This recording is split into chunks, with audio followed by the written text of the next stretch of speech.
Cheers, everybody. Welcome back. And today I have this is going to be like a stream of consciousness, really, type video. I'm going to talk about Bitcoin as well as crypto and other things going on in the collective consciousness and kind of what all of these things can teach us as tangible examples to learn about universal principles, the principle of rhythm, collective consciousness, all these things, Jungian ideas. And so basically, me personally, well, start at the beginning. I invested in my first rental property, which is not to do with crypto, but you'll see how this ties in. When I was 18, my grandmother, if you've seen other videos about me talking about this, you'll have heard this story, but she was a professor at Indiana University. Both of my grandparents were professors there, and she really had a friend that had invested in some rental properties around the area, and that ended up being more profitable for her friend than teaching at the university. So my grandmother got involved with this. She started buying up properties. By the time I was born, my mom owned several properties of her own, as well as my grandmother. So my grandmother started this whole thing. My grandmother, when I was 18 years old, I had money, and at her advice, I invested this money.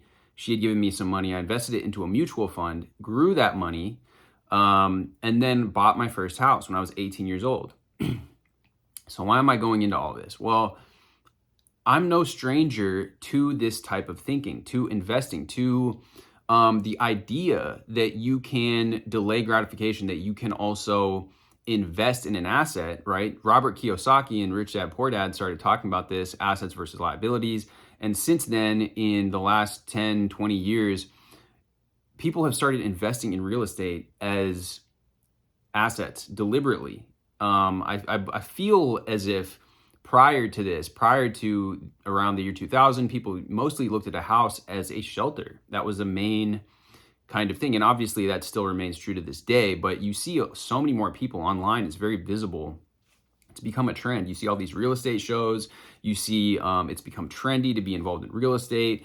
All these Netflix shows, all these home flipping things on HGTV and people online. There's podcasts, all kinds of people talking about this as a way to build wealth, as a way to park your wealth in this asset, right? When people have wealth, they don't want to store it as cash because cash is inflationary.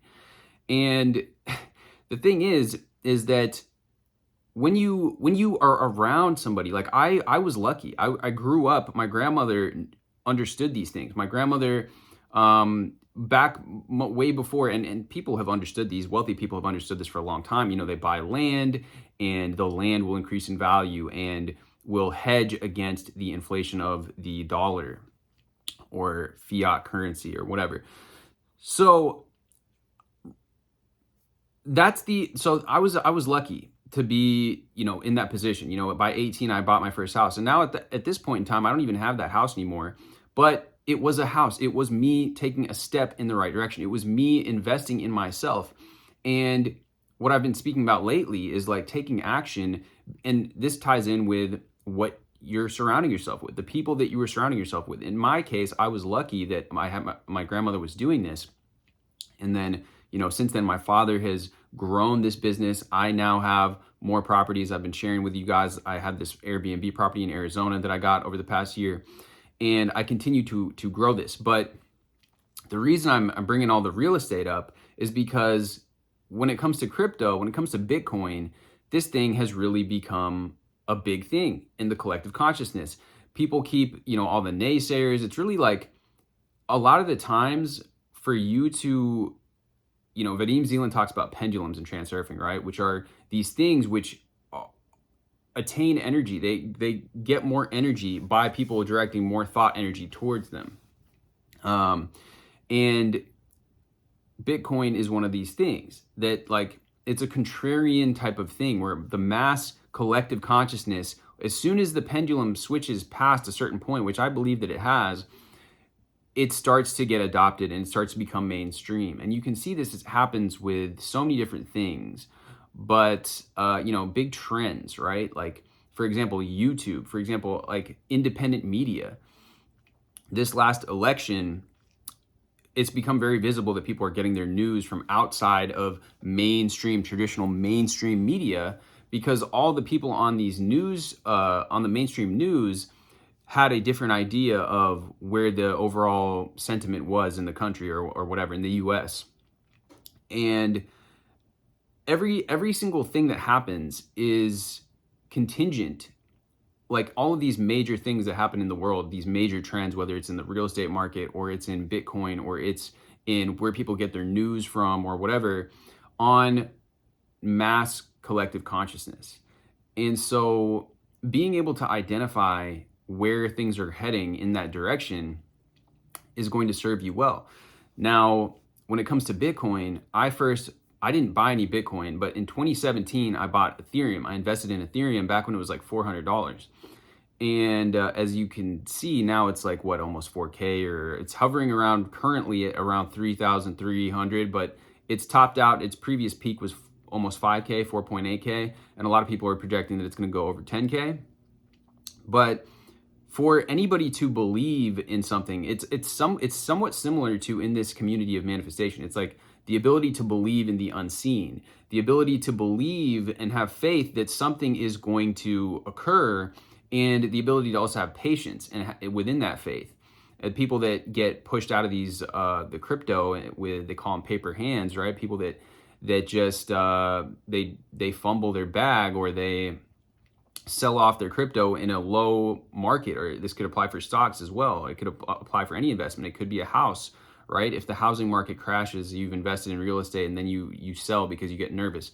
But these trends require some degree of faith. They require some degree of understanding the direction that things are going in. And this,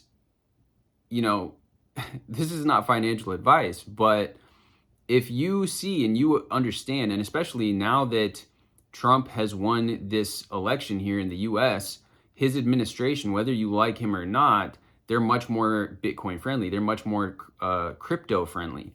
And the other countries in the world are now adopting this. There's talk about how there's going to be a Bitcoin reserve. There's talk about, BlackRock, which I've spoken about before, has invested billions and billions of dollars into Bitcoin, which is like one of the most powerful companies in the world.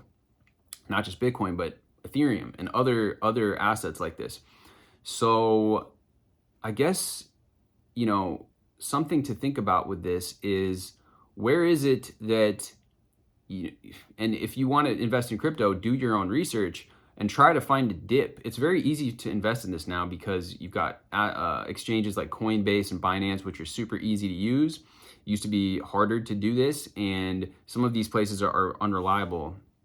But those, I would suggest getting into a more trusted and reliable exchange like those. Maybe crypto.com is another reliable one. I personally use Coinbase for most of my transactions. That's where I started back in 2017 when I first got Ethereum. But when we kind of take a look at the energy behind things, and even the graph, like if you look at the charts, when people trade stocks or they trade crypto, it's all, they talk about these halving cycles, they talk about these things. People use this Fibonacci pattern to assess strength or weakness in which direction an asset is going.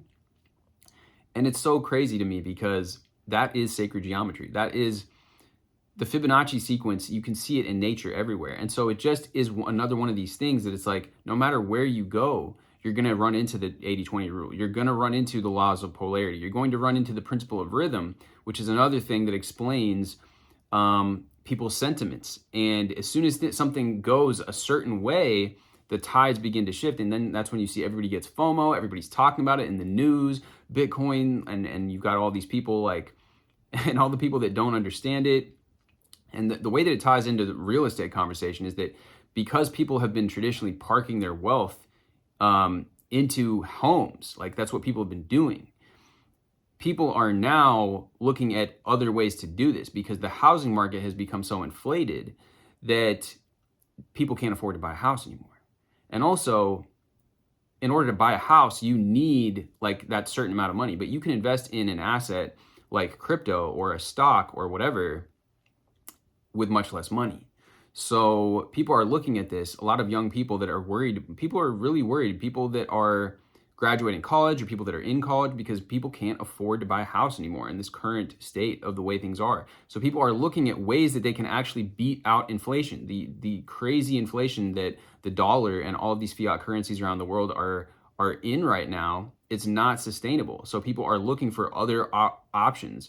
And what's happening with Bitcoin is that it's become another place for them to park their dollars so that they will actually beat inflation.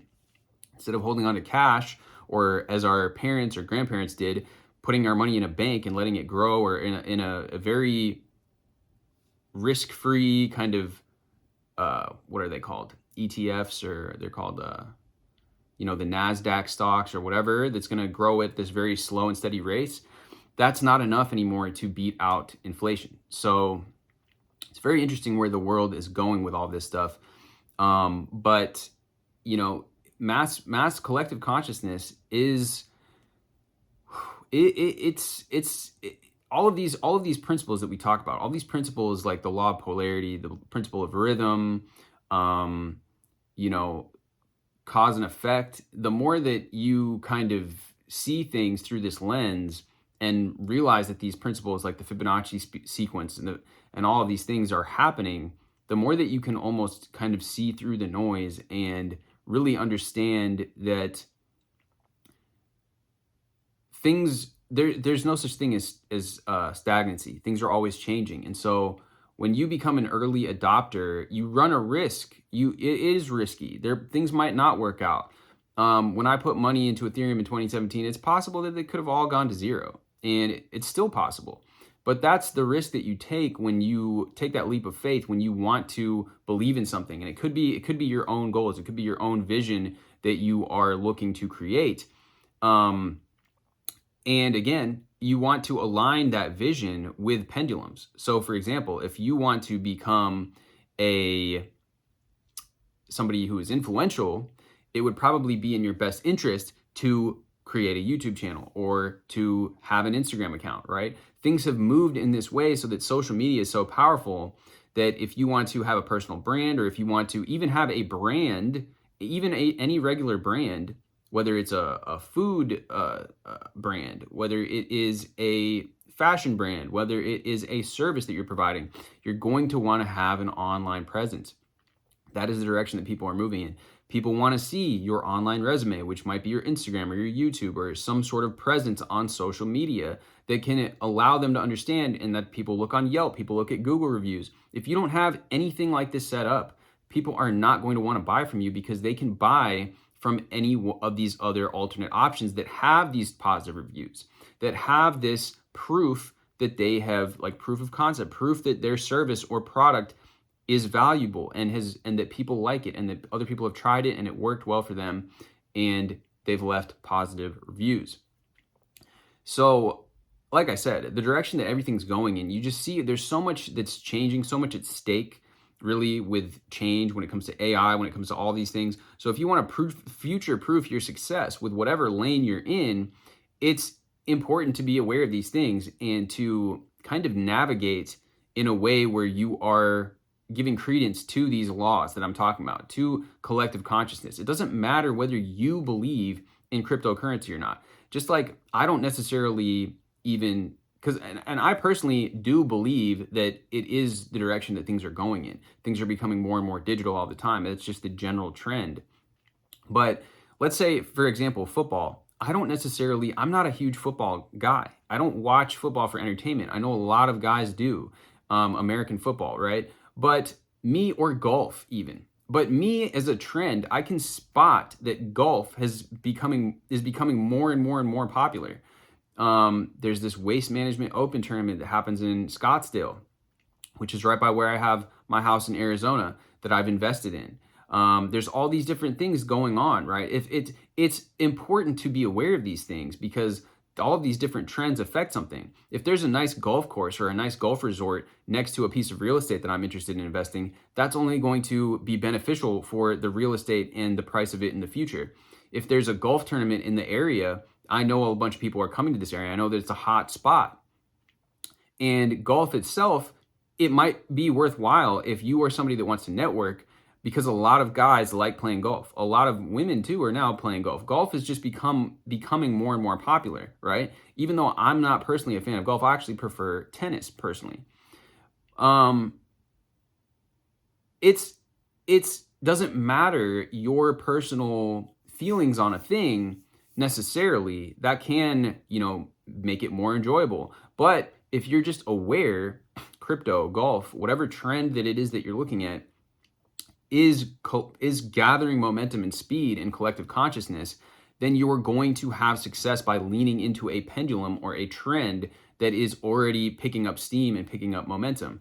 So with that being said, some food for thought here. Like I said, not financial advice, but if you're not invested in crypto, definitely do your own research.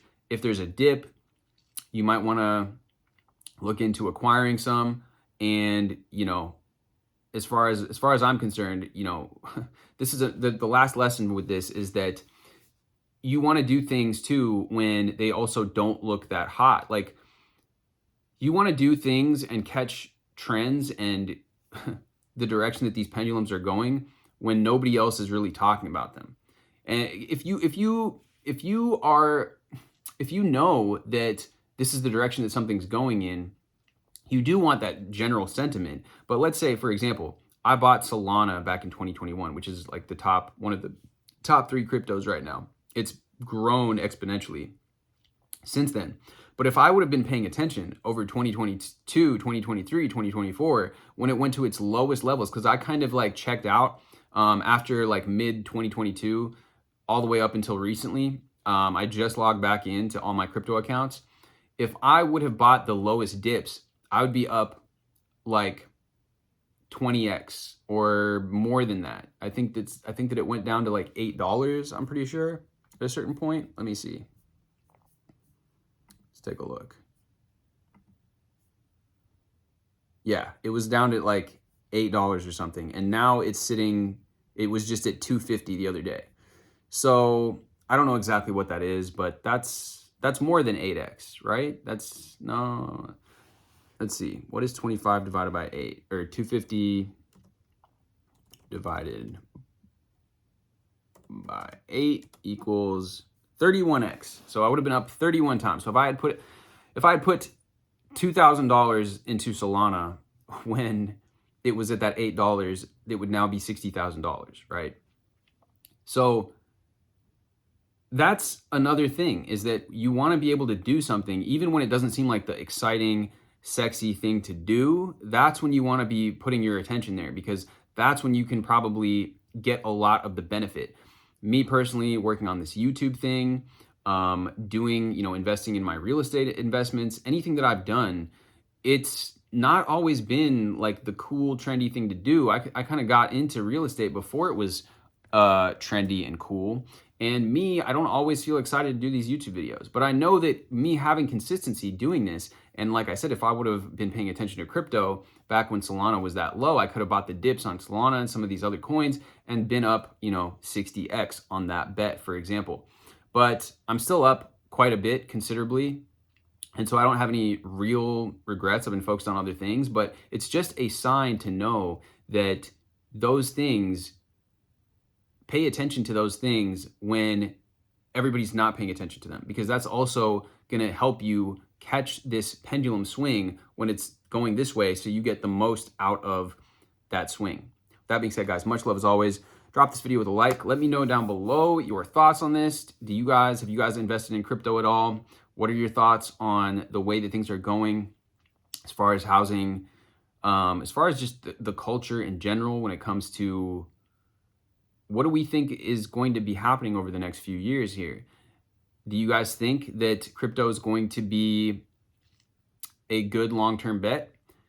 It's been working out pretty well for a lot of people. A lot of people say that Bitcoin itself, if you hold on to it for 4 years, you're up 20%, which is almost better than anything else. But I'd like to know your opinions down below in the comments. With that being said, much love as always. Drop this with a like, hit me with a subscribe, and I will see you guys in the next video.